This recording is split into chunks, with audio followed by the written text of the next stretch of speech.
오늘 말씀의 제목은 하나님이 기억하시면 역사는 일어난다. 따라서 봅시다. 하나님이 기억하시면 역사는 일어난다. 다시 한번요. 하나님이 기억하시면 역사는 일어난다. 네. 우리가 삶에 살아가는 모든 일들 또한 우리 가운데 역사로 기록할 만한 것들, 그런 것들은 다 하나님의 그 큰 뜻 가운데서 기억하신 바 되면은 그 역사는 반드시 삶 가운데 이루어진다라는 거예요. 우리 하나님께서 우리에게 주신 그 은혜 중에 하나가 뭐냐면 또 기억하는 은혜죠. 그러니까 사람에게 기억할 수 있다는 것이 있다는 게 참으로 그 은혜스러운 일이고, 또 그게 참 그 세상을 살아나갈 때 큰 힘이 되기도 합니다. 그러니까 우리가 예수님의 은혜를 기억할 수 없다. 그럼 우리는 어떻게 구원에 이룰 수 있을까? 이런 생각도 해봐요. 그러니까 하나님이 전적인 은혜로 우리를 구원하시지만 그래도 그 은혜를 우리가 기억하고 늘 감사할 수 있는 거, 그게 우리의 이제 하나님 앞에 우리의 반응이거든요. 그래서 이게 너무너무 하나님 주시는 큰 은혜이다. 그런데 하나님은 그 우리의 삶도 하나님 역시 우리가 하나님 형상을 받았기 때문에 하나님도 역시 어때요? 기억하시는 하나님이시다는 거예요. 우리의 모든 것들을 기억하시죠. 근데 우리가 그거를 잊어먹고 살아요. 하나님이 우리를 기억하신다는 걸 잊어먹고 살 때가 너무너무 많아요. 근데 하나님은 기억하세요. 그래서 잘 기억하셔서 그거를 생명책에다가 기록해 놓으시죠. 그래서 그 생명책에 우리가 기록이 되고 기억이 돼서 그렇게 새겨져 있을 때에 우리는 마지막 때 하나님이 우리를 부르실 때에 그 생명책에 불려져 있는 그 이름 따라서 우리는 하나님 나라의 백성이 된다는 사실을 여러분 기억하실 수 있기를 축복합니다. 창세기 8장 1절에 이렇게 말씀하고 있어요. 띄워주세요. 읽어볼게요. 시작. 하나님이 노아와 그의 함께 방주에 있는 모든 들짐승과 가축을 기억하사 하나님이 바람을 땅에 불게 하심에 물이 줄어들었고, 저 기억하신다는 단어가 직접적인 단어 처음 저기에 나오는 겁니다. 성경에서. 네, 여러분, 방주 안에 있는이라고 그래요. 방주는 누구를 예표해요? 예수님을 예표합니다. 그러니까 하나님은 방주 안에 있는 그들을 기억하셨대요. 우리가 예수님 안에 우리가 살아가면서 그 구원의 날이 이르기 전까지 우리는 하나님의 나라를 살아가지만 얼마나 그 안에서 누리는 평강만 있지 않고 얼마나 두려움이 있겠어요. 밖을 보면 방주 밖을 소리가 들리는 물소리를 노아나 그 동물들이 들었다 생각해 보세요. 얼마나 그들 안에 두려움이 있었을까요? 우리의 삶도 마찬가지죠. 예수 안에 우리는 산다고 살아가지만 우리가 환경을 바라보면 늘 두렵죠. 늘 염려스럽죠. 세상의 소리가 귀에 들리면 그래요. 근데 오늘 방주에 보니까 그 방해되는 물들을 점점 불어서 이렇게 줄어들게 하셨다. 그게 뭐냐면 기억하셨다는 거예요. 구원받은 백성으로 불러내시고 그거에 순종해서 방주 안에 들어간 가축들 다 하나님이 기억하셨다. 자, 이거를 우리의 삶으로 실제화시키면 뭐냐? 하나님이 구원하기 위해서 구원의 방주 예수 안으로 우리를 다 불러들이셨어요. 예수님의 이름을 부르게 했어요. 예수 안에 들어오게끔 초청을 했어요. 그 안에 들어와서 우리는 예수님 안에 우리는 산다고 살아가지만 우리는 역시 다시 오실 그 예수님 우리 이 땅 가운데 오시기 전까지는 우리 늘 불안전함을 살아가요. 환경에 흔들리죠. 그때 하나님이 우리의 삶을 기억하시면, 예수 안에 있는 우리 기억하시면 우리는 그 환경 때문에 잠깐 떨릴 수는 있지만 그 환경이 결국 우리를 침몰시키지 못한다는 거예요. 아멘이세요? 그게 여러분 방주 안에 들어있는 이야기입니다. 그러니까 우리는 로디 안에 있을 때 하나님이 기억하세요. 노아를 봅니까? 방주 안에 있는 그들을 기억하셨더라. 그러니까 심판받는 그들은 뭐예요? 기억이 안 되는 거죠. 그러니까 다 물에 잠기는 거예요. 근데 하나님이 구원하는 백성은 기억하세요. 근데 그 백성의 기억함이 어디 있어요? 방주 안에 있어요. 우리는 뭘로 얘기해야 돼요? 예수 안에 있어요. 우리가 예수 안에 있을 그때에 우리 하나님 그걸 기억하세요. 여러분이 예수 밖에 있는 건 기억도 안 해요. 여러분 그 시간 하나님의 역사에는 아무런 상관도 없는 시간이에요. 그러니까 여러분은 예수 안에 있을 수 있기를 진심으로 축복합니다. 이스라엘 백성을 구원해낼 때도요, 하나님께서 그러죠. 아브라함에게 주신 언약의 말씀을 기억하셨다. 그렇게 얘기합니다. 그러니까 이스라엘 백성을 구원했을 때 고센 땅에서 그렇게 많은 수로 성장을 했죠. 그들이 애굽에 이제 드디어 이제 그 골칫덩어리가 되죠. 그래서 애굽 사람들이 이제 핍박을 하기 시작하죠. 그때 부르짖기 시작합니다. 그런데 그 부르짖음의 소리를 듣고 기억하신 이유는 아브라함을 기억하셔서 그를 건져냈다 그래요. 그게 어디에 나오냐? 시편 105편 36절에서 42절 한번 띄워주세요. 같이 한번 읽어봅시다. 시작. 또 여호와께서 그들의 기력의 시작인 그 땅의 모든 장자를 치셨도다. 마침내 그들을 인도하며 은과 금을 가지고 나오게 하시니 그의 지파 중에 비틀거리는 자가 하나도 없었도다. 그들이 떠날 때 애굽이 기뻐하였으니 그들이 그들을 두려워함이로다. 여호와께서는 낮에는 구름을 펴사 덮개를 삼으시고 밤에는 불로 밝히셨으며 그들이 구한즉 메추라기를 가져오시고 또 하늘의 양식으로 그들을 만족하게 하셨도다. 반석을 여신즉 물이 흘러나 마른 땅에 강같이 흘렀으니 이는 그의 거룩한 말씀과 그의 종 아브라함을 기억하심이로다. 아멘. 그의 거룩한 말씀과 그의 종 아브라함을 기억하셨다. 하나님이 기억하시는 내용을 얘기합니다.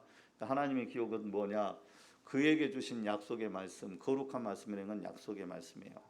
아브라함이 예배에 승리하고 나서 반드시 우리는 이제 예배가 성공하면은 반드시 그날 말씀을 갖고 가요.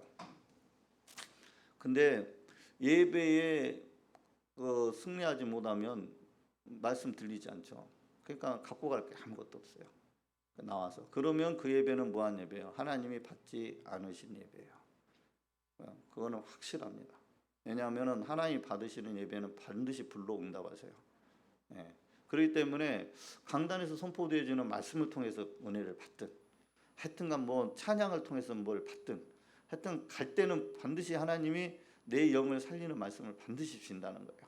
근데 그 말씀을 못 받고 나갔다. 그러면 이제 혼자 드리는 예배, 바알 선지자들이 춤추면서 드렸던 예배, 그런 예배예요. 그 예배는 불이 떨어지지 않아요. 그러니까 아브라함이 예배를 하나님께서 성공한 예배를 받으셨잖아요. 그 받으셨던 그거를 곰곰이 생각해 보시면 여러분이 어떻게 예배로 나온지를 깨달을 수 있어요. 그러면 아브라함처럼 예배 드리면 돼요.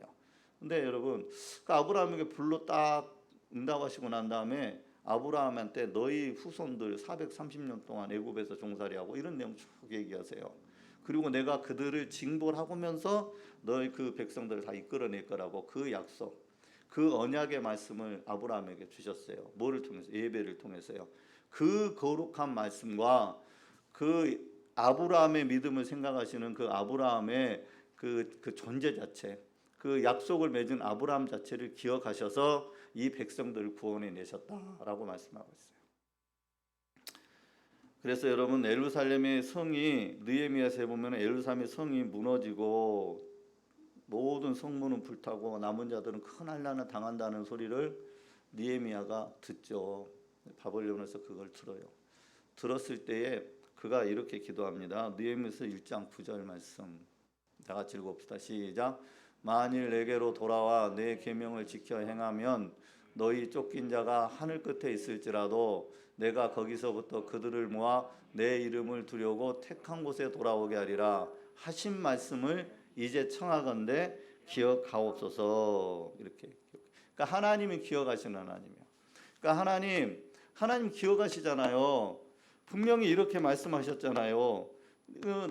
내가 너희들에게 한 말을 지켜 행하면은 어디에 흩어져 있든지 내가 그 지정한 거기에서 내가 너희들을 모아놓고 그곳으로 돌아오게 하시겠다고 하셨잖아요. 그러니까 그거를 예루살렘 성벽이 전부 무너지고 하나님의 도성이 무너졌으니까 얼마나 슬퍼요. 근데 그거를 그 성전의 재건을 위해서 기도할 때 이렇게 기도했다는 거예요. 하나님이 이렇게 말씀하셨잖아요 라고 하면서 기도했다는 거예요. 그러니까 여러분 우리가 하나님 앞에 주여 나를 기억해 주십시오 라고 할 때에 물론 그래요. 우리 죄인됨을 기억해 주세요. 저는 죄인입니다. 그래서 죄인됨을 기억해 달라고도 할 수 있지만 중요한 건 뭐냐면 그보다 더 중요한 거는 주님, 하나님, 나는 지금 예수 안에 있습니다. 예수 안에 있는 저를 기억해 주세요. 나는 죄인이지만 예수의 피를 의지하고 그걸 붙잡고 살아가는 저를 기억해 주세요. 하나님, 저는 연약한 자지만 늘 성령 하나님의 음성을 듣고자 사모하고 성령 하나님께 내 주권을 내어드리고 성령님의 음성 따라 살아가려고 애를 쓰는 저를 기억해 주세요. 이렇게 여러분 그렇게 간절히 기도할 때 하나님은 우리의 삶을 기억하신다. 아멘이시죠? 그럴 때 여러분 그 기억 가운데 하나님은 역사하신다는 사실을 기억하실 수 있기를 축복합니다. 우리가 사면초가의 상황에 있을지라도 하나님이 기억하시면 반드시 그 문제는 해결해 주신다는 거예요. 제가 우리는 그렇잖아요. 사람이 뭐 기억해 주면 이 문제가 해결되겠지. 이 사람이 내가 분명히 부탁했으니까 기억해 줄 거야. 그렇죠. 근데 요셉의 사건을 보면은 그렇지 않았다는 걸 알 수 있어요. 그러니까 요셉이 술 맡은 간원장과 떡 맡은 간원장에게 꿈을 해석해 주죠. 그리고 술 맡은 간원장은 정말 복직이 돼요. 복직이 되고 나서 갈 때에 요셉이 저를 기억해 달라고 그래요. 제 사정을, 이 감옥의 사정을 당신이 다 아시니까 저를 기억해 주세요. 근데 요셉 그 간원장이 뭐라고 했냐면 나가서는 요셉을 기억하지 못했다. 그 일도 그 요셉도 기억하지 못하고 있었다고 그래요. 어느 때 기억합니까? 하나님이 기억해 하실 때 기억해요. 하나님의 때에 그를 기억하게 합니다. 그래서 하나님이 그 시간표를 만들었는데 애굽에 큰 재앙이 닥치게 됐죠. 재난이 닥치게 됐죠. 그러면서 그 꿈을 꾸는데 그 꿈을 해석할 자가 없는 거예요. 그때에 비로소 술 맡은 간원장의 기억을 하나님이 열어서 기억나게 합니다. 그래서 왕 앞에서 내가 제일 큰 죄를 지었습니다. 그렇게 얘기하잖아요. 그래서 술 맡은 간원장이. 그러니까 여러분 여기서 우리가 알 수 있는 건 뭐냐? 우리 생각에는 사람에 의존해서 사람이 나를 기억하면 그 문제가 해결될 거다 생각하는데 우리는 하나님이 기억하셔야 문제 해결이 시작된다. 그러니까 하나님이 기억하셔야 내 삶의 역사가 일어난다라고는 사실을 기억하시기 바랍니다. 오늘 본문은 하나님께서 이방인 최초로 세례를 받아. 이 사람이 고넬료는 이방인 최초로 세례를 받은 자예요. 이방인 최초로. 그리고 교회 공동체에 들어온 사람이죠. 그러니까 이때 당시는 이방인들하고는 같이 앉아서 밥은 당연히 안 먹는 거죠. 왜? 부정한 자니까. 유대인들 입장에서는 부정한 자죠. 밥 먹을 일도 없고 같이 말 섞을 일도 없어요. 근데 그 이방인에게 그 세례가 들어갔다. 그리고 그 세례를 물세례를 줬다는 건 교회 공동체 안으로 들어오게 했다는 거예요. 지금도 여러분 우리가 교회 공동체 가지고 우리가 생각 집사면 어때? 나 집사 아니어도 돼. 성도 아니어도 돼. 그런데 그거 참 택없는 소리 하는 거예요. 자기 혼자 성도라는 얘기지. 왜냐하면 세례 받지 않으면은 그 공동체 안에 못 들어가는 거예요. 떠돌이 인생이야. 하나님은 떠돌이 안 삼아요. 반드시 어디 공동체든 그 성도로 심지. 근데 떠돌이 인생을 살아. 근데 세례를 안 받고도 그냥 나는 그냥 이대로 내 믿으면 좋아요. 그렇지 않아요. 그러니까 세례는 물세례가 그래서 중요한 거예요.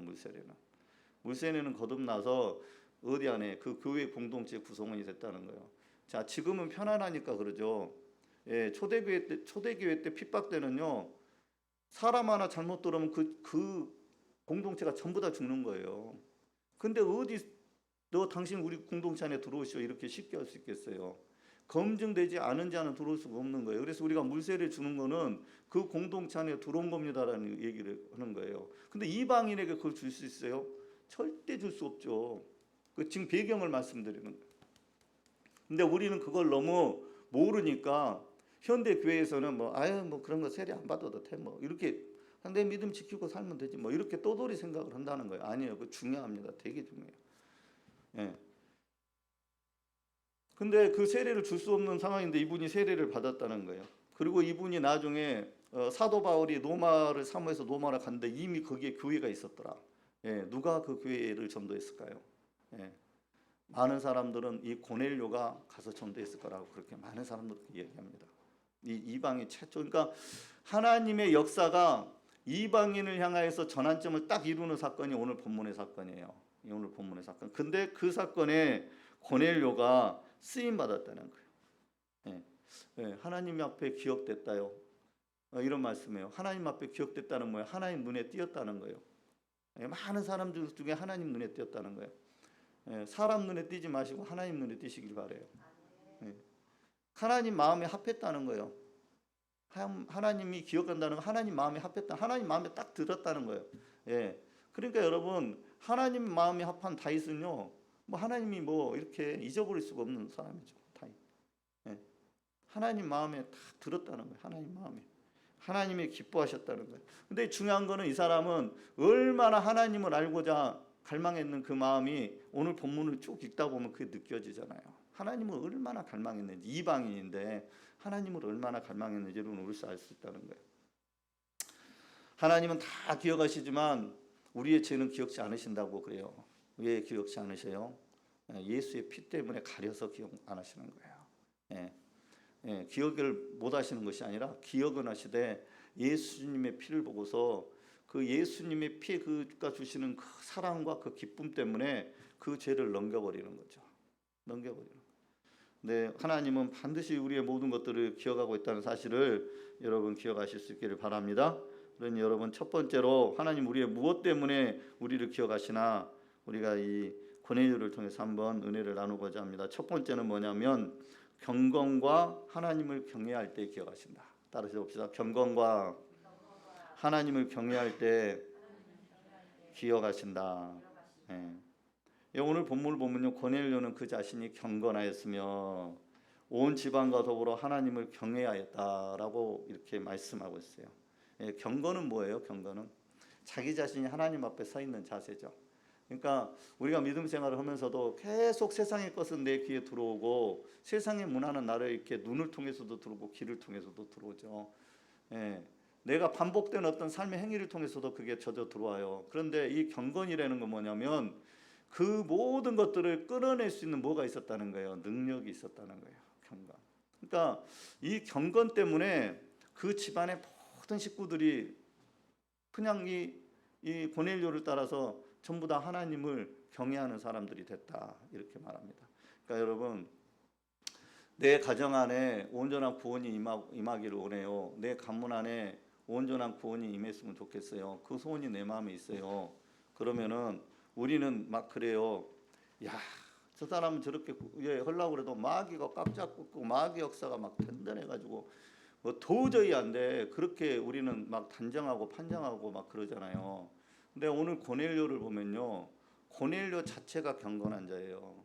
여러분 우리 안에 그 경건이 있는가를 살펴봐야 돼요. 경건이 있는가? 내가 경건한가? 정말 경건한가? 도덕적인 죄는 이제 짓지 않죠. 근데 하나님이 그거 가지고 경건하냐 안 하냐는 물어보는 게 아니다니까요. 우리 안에 예배 안에도 세상이 들어오면 세상의 영으로 얼마든지 예배하잖아요. 그렇잖아요. 그걸 말하는 거예요. 그거를. 내 안에 예수가 주인 돼서 정말 예수의 모습, 예수의 향기가 그대로 있냐? 그걸 물어보는 거예요. 세상과 타협을 하는 세상의 가치가 내 안에 들어와 있냐? 그게 안 들어와 있으니까 가장 주변의 사람들이 뭐라고 하는 거예요. 목사인 저도 마찬가지거든요. 목사인 저도 마찬가지예요. 뭐라고 하냐? 아니 니나 잘해 뭐 이런다는 거죠. 니나 잘해. 너나 잘 믿어. 그냥 나는 너같이 안 믿고 그냥 지옥 갈래 차라리 뭐 이런다는 거예요. 중요한 거는 고넬료가 경건했다. 여러분 그 경건의 은혜가 여러분 안에 있으시길 축복합니다. 그랬더니 다 그 가족이 하나님을 경외했다는 거예요. 하나님을 경외했다. 하나님을 경외한다는 것은 뭐냐? 출애굽기에 보면은 시므라가 부하가라는 산파가 하나님을 경외해서 바로의 명령을 어기고 그 이스라엘 백성들이 낳는 남자아이를 다 받아내 버려요. 산파가. 그 경외하였다. 그 시므라 부하를 통해서 알 수 있는 건 뭐냐면 세상 나라 임금 그 바로의 그 명령보다 세상의 법보다 무엇이 더 두렵고 떨렸다는 거예요. 하나님의 말씀이 더 두렵고 떨렸다는 거예요. 여러분 오늘 이 시대를 살아나가는 예배자로서 하나님의 말씀 앞에 하나님의 임재 앞에 내가 두렵고 떨림이 없다. 세상의 가치를 더 우선할 수밖에 없다. 미안합니다. 그는 최소한 하나님을 경외하는 분은 아니에요. 최소한 하나님을 경외하면 그렇게 할 수 없어요. 내가 하나님을 경외하면 그렇게 할 수 없습니다. 가정의 주인이 만약에 이 가정의 주인이 고넬료였어요. 그러면은 역사 일어날 수 없어요. 사람이 됐다면. 그 집안의 주인이 만약에 고넬료의 안뿐이었어. 예, 고넬료의 아내였어요. 예, 거기에도 하나님의 경외함은 일어날 수 없어요. 예, 그 집안의 자녀들이 그들의 우상이었고 가장 높이 세우는 우선순위가 자녀였어요. 하나님을 향한 경외요 일어날 수 없어요. 예, 그 경외 갖고 살아갈 수가 없는 거예요. 근데 지금 시대는 어때요? 참 죄송한데 지금은 집안의 계가 그냥 우선순위 1번으로 돼 있는 집도 있어요. 그게 어떻게 하나님을 경외함이 있겠어요? 그렇잖아요. 예. 여러분 우리가 하나님을 경외하고 하나님을 우리 안에 내 삶의 주인이시고 내 가정의 주인이실 때에 역사가 일어나요. 하나님의 역사는. 그러니까 그게 일어나지 않으니까 가정의 문제가 해결되지 않습니다. 그래서 가정 안에 자녀들의 탈선도 문제요. 예, 부부간의 애정이 금이 가는 것도 문제요. 예, 부모 자식 간에 또 요새는 뭐예요? 그냥 나이 드신 분들 서로 안 모시겠다고 그냥 어디 요양병원이나 막 자동으로 알아보고 막 그런 분들도 계시잖아요. 가정이 먹고 살기 힘들다고. 그거 문제 아닙니까? 하나님이 내 가정의 주인 됐으면 하나님이 여러분이 생각 속에 제한되는 분이 하나님이세요? 예, 내 생각에 갇힌 분이 하나님이라고 생각하시고 믿으시는 분 안 계시죠? 그죠? 하나님은 뭐든지 가능케 하시는 분이잖아요. 어떠한 문제도 해결자 되시는 분이 하나님이시죠. 예. 있으라면 있는 거고 없어지라면 없어지는 거죠. 하나님의 말씀에 따라서. 그렇잖아요. 모든 주권이 하나님께 있잖아요. 예. 그러니 내 안에 있는 문제에 내가 겁을 먹으니까 뭐 내 인간적 생각으로 이 생각 저 생각 다 해보는 거예요. 근데 여러분 하나님이 주인 되시는 곳에는 그런 문제들이 정말 은혜 가운데 풀어지는 역사가 있다는 거예요. 예. 주인이 사람으로 바뀌었을 때 하나님이 그 가정과 그 인생을 기억하지 않으셨을 때 로마서 1장 24절에 이렇게 말씀하시는 거예요. 한번 봅시다. 합시다. 시작. 그러므로 하나님께서 그들을 마음의 정욕대로 더러움에 내버려 두사 그들의 몸을 서로 유혹되게 하게 하셨으니라고 말씀하고 있어요. 예. 예, 요 앞쪽의 말이 뭐냐면은 모든 뭐 세상의 피조물로 뭐 그런 짐승들로 그 우상을 삼아 가지고 막 이렇게 하나님을 이름을 욕되게 하니까 하나님께서도 그들이 그렇게 삶을 사는 대로 내버려 두셨다. 그러니까 니들이 주인 돼서 살아가는 대로 내버려 두셨다는 거예요. 그러니까 그때부터 어떻게 되는 거예요? 우리 안에 문제가 끊임없이 발생을 하죠. 예. 노력해도 그 문제가 해결되지 않는 것을 봐요. 저와 바라옵기는 저와 여러분은 세상의 가치를 끊어내시고 경건함과 하나님을 경외함으로 늘 엎드려 계실 수 있는 저와 여러분이 되실 수 있기를 진심으로 축복합니다. 그래서 여러분 늘 그 경외함으로 하나님 나를 기억해 주시고 내 삶을 기억해 주시고 우리의 가정을 기억해 주시고 우리의 가문을 기억해 주셔서 하나님의 긍휼과 자비를 베풀어 주시고 예수의 사랑 우리 가운데 부어주셔서 우리의 가정과 가문이 예수로 인하여 하나님의 구원의 백성이 될 수 있는 은혜가 넘치게 해주십시오라고 늘 하나님 앞에 우리를 기억해 주시라는 그 기도를 드리실 수 있는 저와 여러분이 되시기를 축복합니다. 예. 마귀의 역사는 늘 무너뜨리는 역사를 하지만 하나님은 기억하시고 나서 또 우리를 부르셔서 치유하시고 회복시키시는 그 역사가 늘 있다는 사실을 여러분 기억하시길 바랍니다.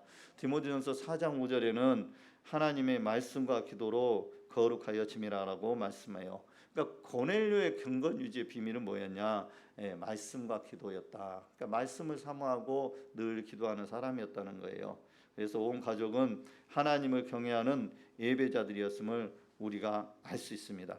그래서 사도행전 10장 44절에서 48절 한번 같이 합독하도록 하겠습니다. 사도행전 10장 44절에서 48절요.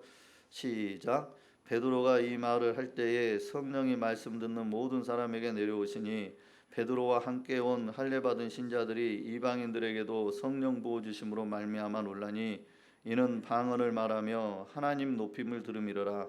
이에 베드로가 이르되 이 사람들이 우리와 같이 성령을 받았으니 누가 능히 물로 세례 베품을 금하리요 하고 명하여 예수 그리스도의 이름으로 세례를 베풀라 하니라. 그들이 베드로에게 며칠 더 머물기를 청하니라. 아멘. 야, 정말 대단한 역사가 일어난 거죠. 예. 뒤에 가면은 베드로가 이제 그 유대 그리스도인들한테 욕 먹죠. 어떻게 그렇게 할 수 있냐고 욕먹어요. 여러분 욕먹을 정도가 아니라 어쩌면은 큰 일을 겪을 수도 있는 그런 거예요. 교회 공동체 안에서는 정말 큰 일일 수 있는 일들이 여기 가운데 일어난 거예요. 예, 이 말씀과 기도로 고넬료 가정이 하나님을 경외하고 그 자신이 얼마나 경건을 유지하고 있었으면 하나님께서 그 사람을 설득시켜 가지고 뭐 물세례 받고, 원래는 순서가 물세례 받고 성령 세례 받아야 돼요. 원래 그래요. 그런데 하나님이 강권하시니까 어떻게 해요? 그냥 불로 위에서부터 내리는 성령을 부어버렸다 그 말이에요. 어디에다 부어버렸다는 거예요?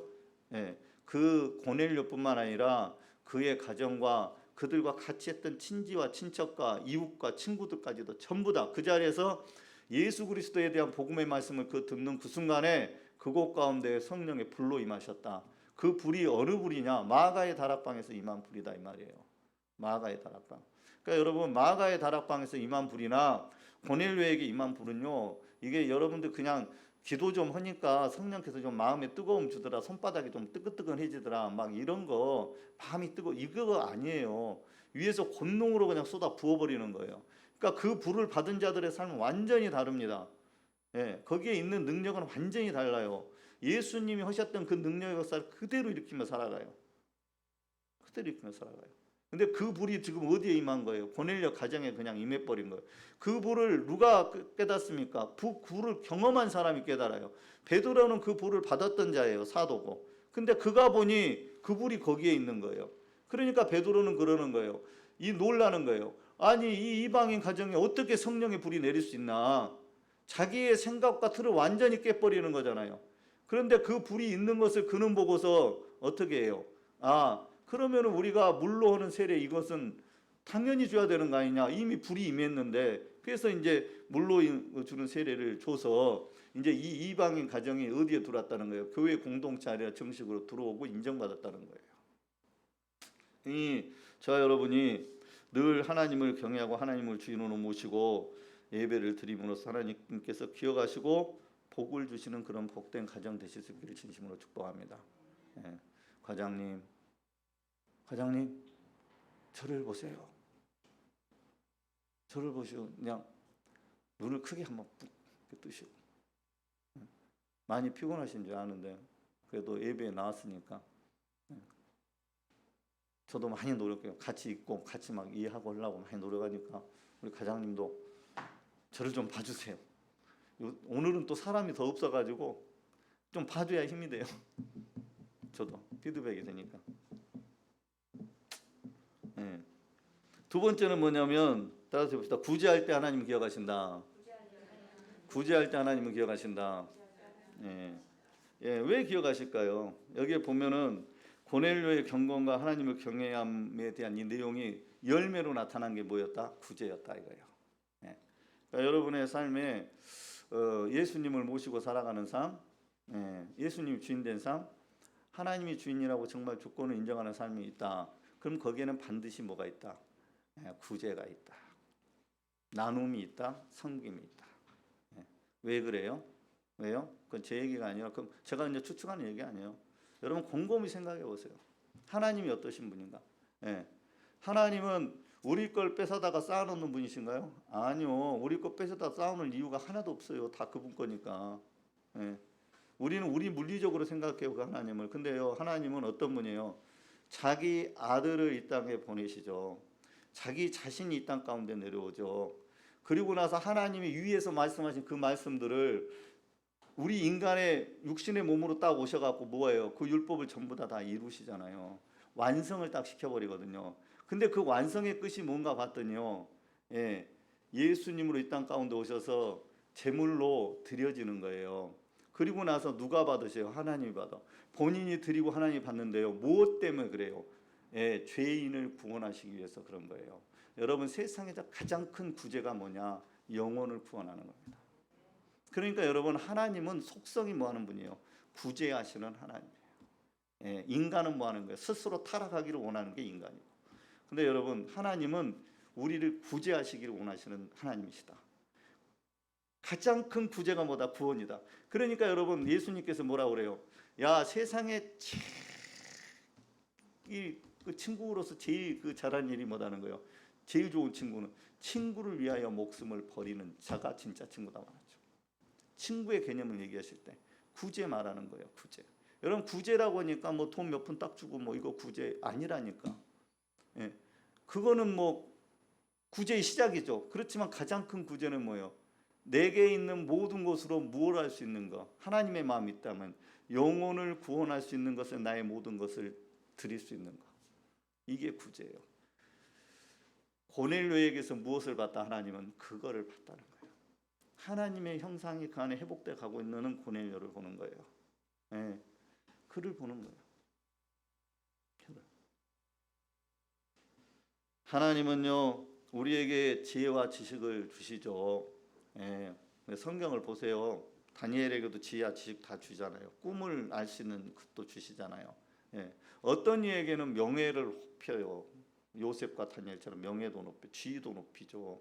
그 복을 주세요. 또 어떤 이에게는 많은 재산을 형성할 수 있는 물질의 복도 주셔요.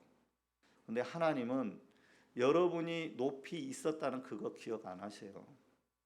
여러분이 뭐 얼마를 쌓아놨다는 그 천문학적인 숫자의 재물 혹시나 그 복을 주셨도 그거는 기억 안 해요.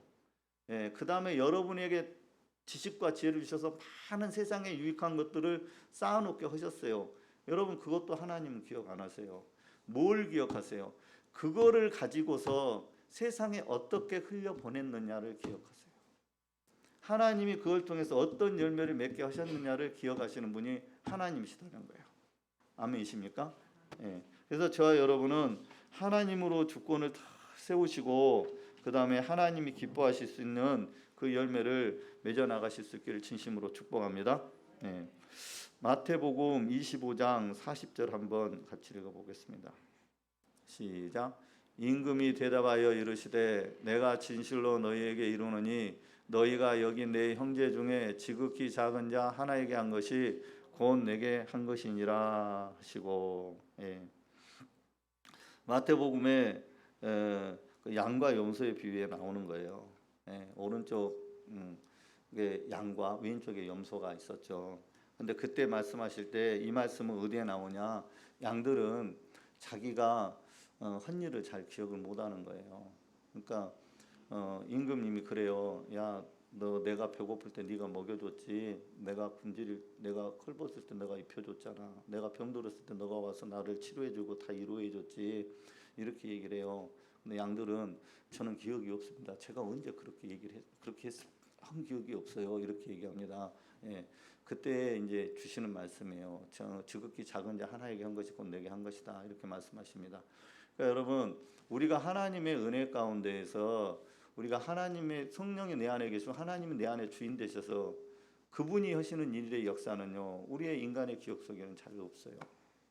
근데 여러분 안에 기억이 너무 뚜렷하게 나옵니까? 근데 죄송합니다. 그걸 갖고 또 기념까지 하고 계세요? 사진까지 찍어 가시면서 죄송합니다. 그거는 자기가 한 거예요. 자기가.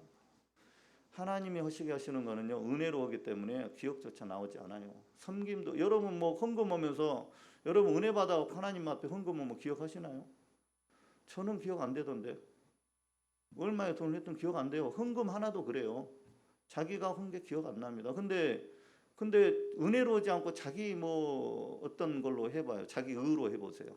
예, 자기 생각 갖고 예, 다 기억합니다. 어떤 사람은 다 써놓는 사람도 있다 합니다. 그래요. 헌금 하나도 그래요. 헌금 하나도.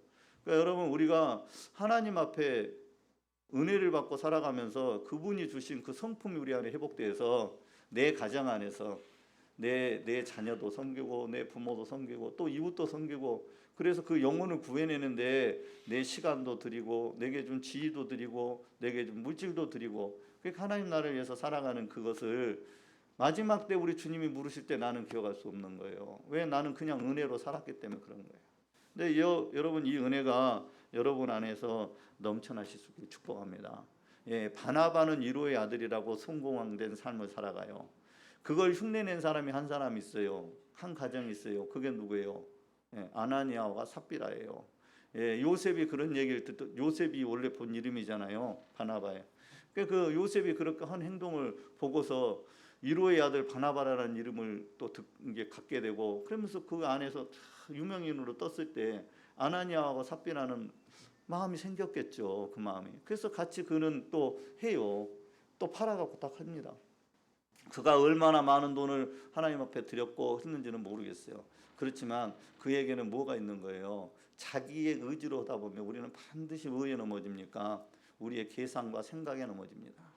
예, 그래서 뛰어났다 그 말이에요. 물론 자기가 갖기 위해서 뛰어났는지 나중에 분할해서 드리려고 뛰어났는지는 모르겠어요. 한꺼번에 드리면 좀 그러니까 뭐 좀 다음번에 2차로 또 드리지 3차로 드리지 이렇게 뛰어났는지도 몰라요. 거기에는 막 그냥 어떻게 뛰어났다라고 말은 안 나와 있어. 그렇지만 베드로가 성령의 사람 베드로가 봤을 때 그걸 전부 팔아서도 하나님 앞에 드릴 것도 네 마음대로 하지 못했더냐. 그러니까 네 안에 있는 탐심 때문에 그랬다라고 얘기해요. 그러니까 우리는 하나님이 우리 안에서 역사하셔서 주권을 가지고서 행하시는 것만 하나님은 기억하신다는 거예요. 그러니까 그 기억하신 바에 대한 삶을 살아가는 사람은 늘 성령의 역사하는 삶을 살아가요. 그러니까 지가 뭐 성령의 사람이라 한다고 성령의 사람이 되는 게 아니다 그 말이에요.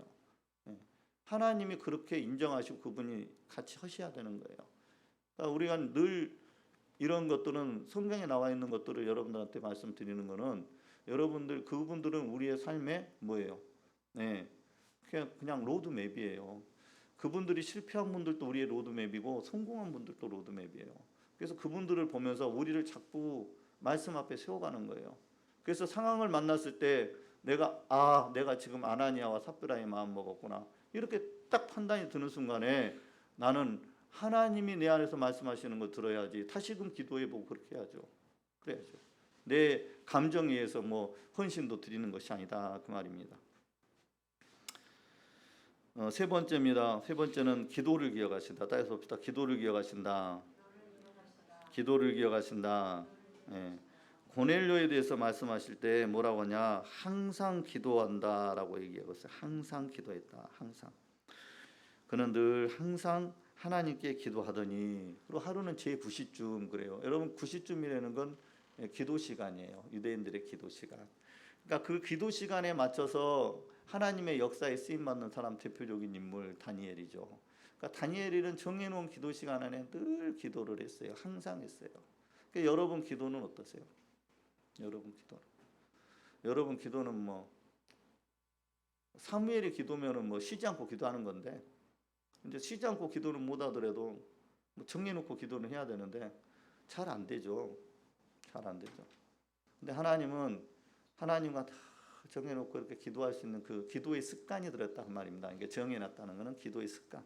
그러니까 기도의 습관이 여러분 잡히실 수 있길 축복합니다. 그러면 하나님의 역사는 일어나요. 다니엘을 쓰셨던 하나님. 그 기도하는 사람이 사자굴에 들어갔어도 멀쩡했잖아요. 그렇잖아요. 베드로도 마찬가지죠. 습관에 따라 그는 성전에 9시에 기도하러 올라갑니다. 성령 받고 나서 올라가죠. 성령의 사람이 되니까 그 기도의 습관이 붙어요. 그래서 올라갈 때 그는 안진병이를 일으켜 세우죠. 예수의 이름으로 일으켜 세우는 역사가 일어나죠. 그렇다는 거예요. 오늘 보니까 고넬료에게는 환상 중에 밝게 하나님의 사자가 오셨는데 그 사자도 보고 음성도 들었다. 그런 거예요. 그리고 그 음성을 들은 즉시 경건한 사람 하나를 불러서 욥바로 보내요. 즉시 보내는 걸 볼 수 있어요. 기도하는 사람이에요. 기도하지 않는 사람은 간혹가다 하나님이 음성을 줘도요. 간혹가다 들어도요. 이게 순종이 안 돼요. 기도하지 않으면. 그러니까 내가 기도가 살아있지 않으면 분명히 음성을 딱 주는데 못 듣기도 하지만은 들릴 때도 있어요. 근데 여러분도 그 경험이 있었을 거예요. 들리는데 이게 판단이 안 서는 거예요. 들리는데 순종해야 될지 말아야 될지 내 생각을 하고 있는 거예요. 들리는데 며칠 가요. 기도하지 않기 때문에 그래요. 내가 영이 깨서 늘 기도하는 사람은 들리는 즉시 이게 하나님의 음성인지를 알아요. 하나님의 음성이 알고 깨닫는 그 순간에 그 즉시 그 삶으로 반응합니다. 반응을 또 어떻게 하느냐? 보내는데도 아무나 보내지 않아요. 어떤 사람을 보내요? 경건한 자를 선택해서 보냅니다. 그러니까 기도하는 사람은 그 일을 감당할 사람도 보인다는 거예요. 누가 경건한 건지, 누가 하나님의 일을 이루시기에 합당한 자인지를 보인다는 거예요. 기도하는 사람은. 그러니까 고넬료는 기도하는 사람이었다. 오늘 성경에서 말하고 있는 거예요. 하나님은 기도를 기억하시고 기도하는 사람을 통해 일한다는 사실을 여러분 기억하실 수 있기를 바랍니다. 노아한테 의인이라 하죠. 당대의 완전한 자라예요. 근데 여러분 의인인데 어떻게 의인은 없나니 하나도 없다 그러는데 왜 노아는 의인이었다라고 하나? 근데 여러분 그 단서가 뒤로 가면 있어요. 뭐라고 하냐면 하나님과 항상 함께 했다 그래요. 여러분 우리는 의인이 될 수 없어요. 우리는 죄인이에요. 그건 변함없는 만고의 진리입니다. 우리는 죄인. 근데 여러분 우리가 하나님이 의인이라고 딱 인정할 수 있는 게 있어요. 그게 뭐냐면 하나님 자신이 그와 함께하고 있을 때, 그의 영으로 충만하게 있을 때, 그때는 의인으로 여겨주시는 거예요. 의인으로 여겨주시는 거예요. 그리고 나서 완전한 자다 이렇게 평가를 하시죠. 나는 완전할 수 없는데 누구 때문에 완전해요? 완전하신 그분이 내 안에 계시니까 완전한 거예요. 그래서 나중에 노아는 역사를 이룹니다. 어떻게 이룹니까? 자기 힘으로 이룹니까? 아니요. 하나님이 함께 하셔서 다 준행하게 하셨더라. 그래서 노아는 여호와께 은혜를 입은 자라라. 이렇게 얘기하는 겁니다. 그러니까 여러분 그래서 우리는 하나님의 은혜로 살아가는 거예요. 하나님의 은혜로. 다 하나님의 은혜로 살아갑니다. 아브라함도 기도하는 사람이었기 때문에 최초의 선지자 칭호를 듣죠. 기도하는 사람이었기 때문에. 그리고 그 아브라함을 기억하사 조카 롯이 소돔에서 구원을 받게 됐다라고 말을 하고 계세요. 기도하는 사람이었기 때문에. 오늘 본문의 24절과 아니 44절과 45절에 우리가 읽었던 부분인데 제가 다시 한번 읽어드릴게요. 뭐라고 되어 있냐면 베드로가 이 말을 할 때 성령이 말씀 듣는 모든 사람에게 내려오시니 베드로와 함께 온 할례 받은 신자들이 이방인들에게도 성령이 부어지심으로 말미암아 놀라니라고 이렇게 말씀하고 있어요. 거기에 모인 사람들이 누구였냐? 24절 가면은 고넬료가 그의 친척과 그의 친구들을 모아 기다렸다고 그래요. 그의 친척과 친구들을 모아서 기다렸다. 그러니까 그의 친척들의 믿음이 어쩐지는 우리는 알 수 없어요. 그 친구들의 믿음도 어쩐지는 우리는 알 수 없습니다. 근데 하나님이 계획하시고 하나님이 기억하셔서 그분의 일을 이루시기 위한 하나님의 역사는 고넬료의 이 삶을 통해서 기억하신다는 거예요. 그리고 거기에 함께 있던 그 사람들에게 하나님께서는 위로부터 성령을 부어주시고 그리고 나서 하나님의 나라의 역사가 이 이방인으로 전환점을 맞이해서 이방 세계로 흘러가는 것을 볼 수 있게 됩니다. 그러니 저와 여러분들은 하나님이 늘 기억하실 수 있는 그런 삶을 살아가실 수 있기를 바랍니다. 여러분 개인의 경건에 늘 힘쓰시기를 바라고, 그리고 온 집안이 내가 경건해지면요 집안 자체가 이제 하나님을 경외하고 하나님을 두려워하게 돼요. 그러니까 왜 우리 집은 이렇게 하지 마시고 내가 하나님 앞에 겸비되어 있는가 늘 점검해 보세요. 하나님 앞에 늘 겸비되어 있는가. 고넬료가 그걸 가지고 있었어요. 그 사람의 삶의 패턴이 늘 그랬어요. 늘 기도하는 사람, 깨어서 기도하는 사람, 이방인인데도 이방인이고 누릴 만큼 누리는 사람인데도 늘 그런 사람.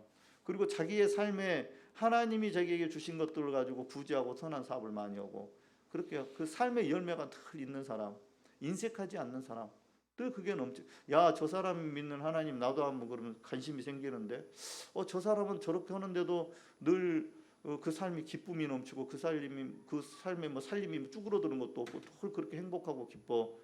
그 하나님 나도 좀 알고 싶어. 내 가족이 감동하고, 내 가족이 원수돼서 싸우는 게 아니라 내 가족이 감동하고 내 안에 하나님이 계신다면 그렇다는 거예요.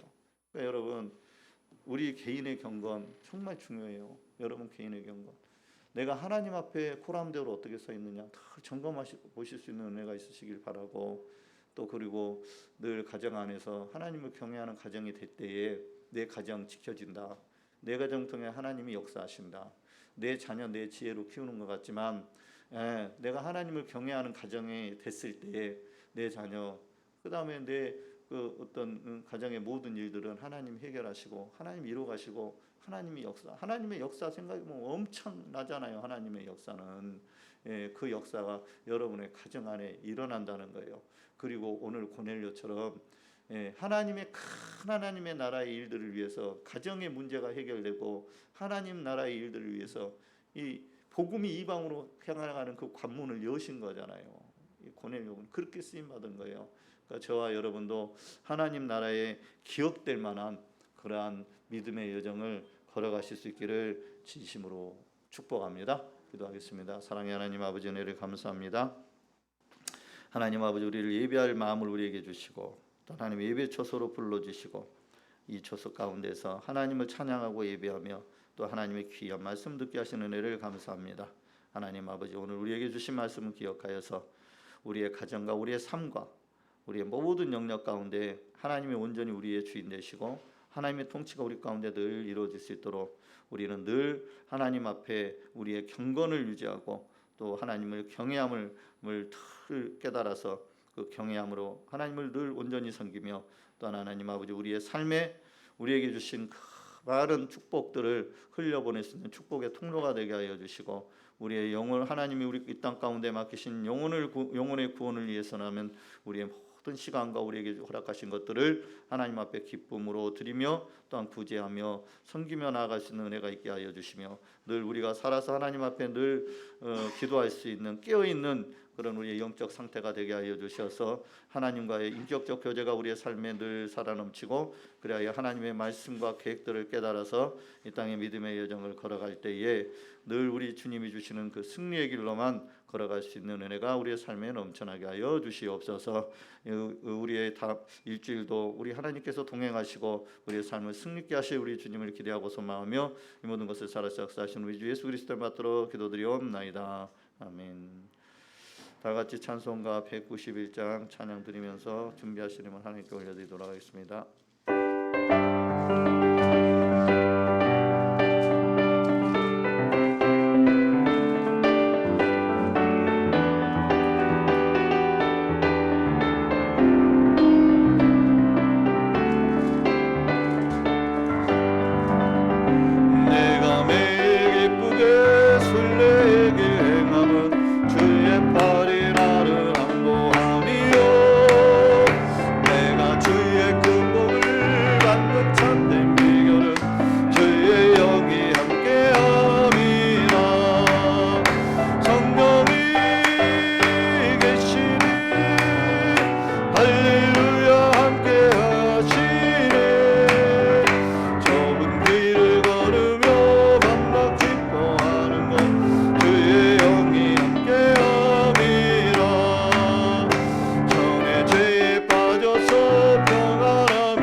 세상 모든 욕망과 나의 모든 정욕은 십자가에 이미 못을 박았네. 어두운 밤이 지나고 무거운 짐 벗으니 주의 영이 함께함이라. 성령이 계시니 할렐루야 함께하시네. 좁은 길을 걸으며 감격 기뻐하는 것 주의 영이 함께함이라.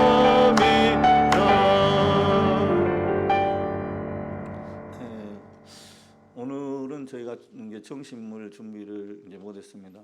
이제 뭐 여러 가지 이유도 있지만은 이제 제가 그 청년 집회에 그냥 이제 보조 파트로 잠깐 가서 이제 말씀 전하는 것이 있었는데 갑자기 원치 않게 그냥 갑자기 제가 주강사처럼 돼버렸어요. 그래가지고 제가 지금 예배 끝나자마자 이제 올라가야 되는, 그래서 지금 그런 상황이 됐습니다. 그래서 제가 예배 드리면서도 좀 마음이 좀 급했거든요.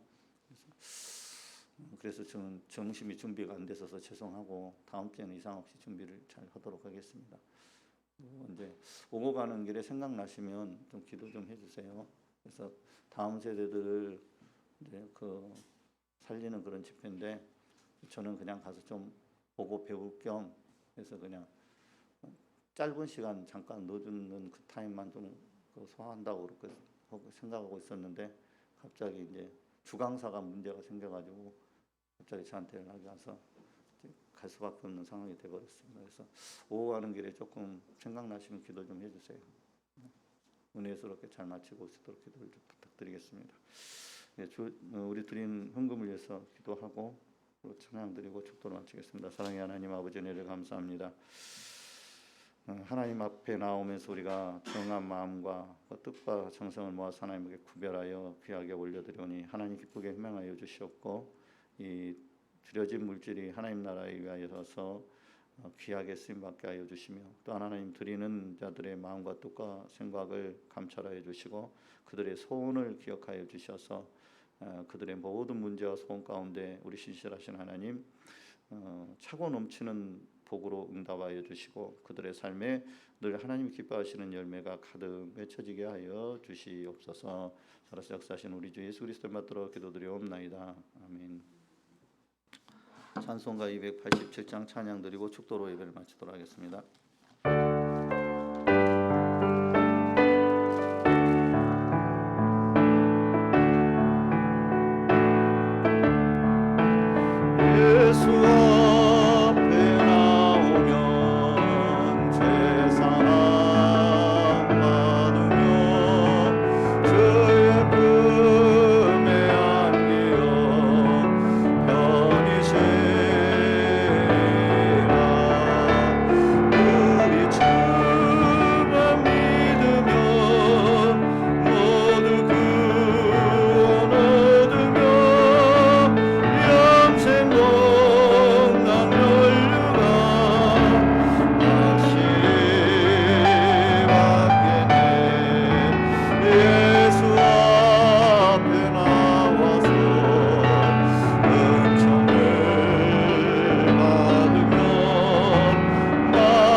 이제는 우리 주 예수 그리스도의 은혜와 하나님의 무한하신 사랑과 성령 하나님의 운행하시고 역사하시고 동행하심이 이방인을 향한 복음의 문을 연 때 쓰임받는 우리 코넬료처럼 늘 우리의 경건과 하나님을 경외함과 그리고 세상 가운데 하나님이 주신 복을 가지고 그들을 섬기며 구제하며 늘 끼어서 하나님께 기도하며 살기를 다짐하며 나아가는 귀한 예배자들 머리머리 위에와 그들의 다음 세대와 그들의 가정과 일터 위에 이제로부터 영원토록 함께 하셨기를 간절히 축원하옵나이다.